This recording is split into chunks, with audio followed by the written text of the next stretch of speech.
મંત્રી રાજનાથ સિંહ ઘાયલો જે સેનાના જવાનો છે તેમની મુલાકાતે ગયા છે અને ગઈકાલે જે રીતે આ હુમલો થયો તેમાં ઘણા જે સીઆરપીએફના જવાનો ઘાયલ થયા હતા તેમની મુલાકાત હાલમાં ગૃહમંત્રી રાજનાથ સિંહ લઈ રહ્યા છે અને જે રીતે આ હુમલો થયો છે તેને ખાસ કરીને થોડી જ વાર પહેલા રાજનાથ સિંહે કીધું હતું કે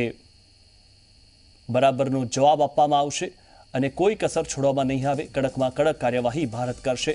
તો તમામ જે ઘાયલો છે તેમને આશ્વાસન પૂરું પાડી રહ્યા છે કે જે રીતે આ હુમલો થયો છે અને આ હુમલાનો જવાબ ભારત વહેલામાં વહેલી તકે આપશે। તો ઉલ્લેખનીય છે કે ગઈકાલે આ હુમલો થયો અને તેમાં 44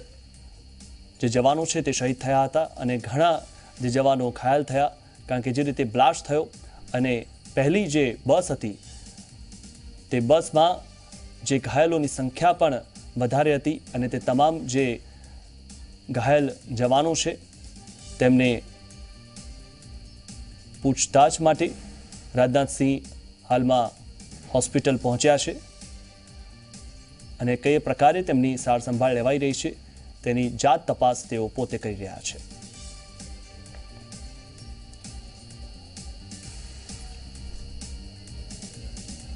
તો રાજનાથ સિંહ ઘાયલ જવાનોની મુલાકાત લેવા માટે પહોંચ્યા છે હોસ્પિટલમાં અને તેઓ દરેક જે ઘાયલો છે તેમને મળીને તેમના ખબર અંતર પૂછી રહ્યા છે। ત્યારે ગઈકાલે થયેલો જે આ હુમલો છે તેનાથી આખો દેશ રોષમાં છે અને વહેલામાં વહેલી તકે જવાબ ભારત આપે તેવી ઈચ્છા તમામ ભારતીયો કરી રહ્યા છે।